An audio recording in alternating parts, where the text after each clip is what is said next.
ડભોઈમાં ભાજપનું ઘોર અપમાન જોવા મળ્યું છે. કચરાના ઢગલામાંથી ભાજપના ઝંડા અને ખેસ મળી આવતા કાર્યકરોની નિષ્ઠા સામે સવાલો ઊભા થઈ રહ્યા છે.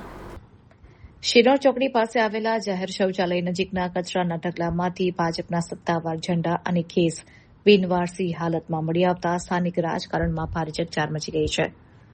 ડભોઈ નગરપાલિકાની ચૂંટણી વખતે શિનોર ચોકડી પાસે ભાજપનું હંગામી ચૂંટણીલક્ષી કાર્યાલય ઊભું કરવામાં આવ્યું હતું.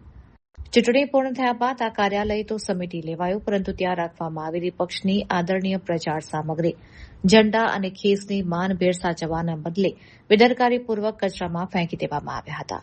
ડભોઈ શહેરમાં ભાજપના પ્રતિકોનું અપમાન થયું હોય તેવી આ કોઈ પહેલી ઘટના નથી, પરંતુ ત્રીજી વખત આવી ગંભીર બેદરકારી સામે આવી છે.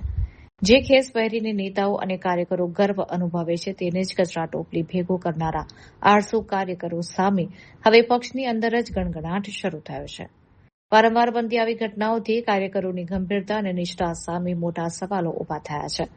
હવે જોવાનું એ રહેશે કે ગુજરાત પ્રદેશ ભાજપ પ્રમુખ આ ગંભીર બાબતની નોંધ લઈ જવાબદારો સામે કોઈ કડક એક્શન લેશે કે કેમ.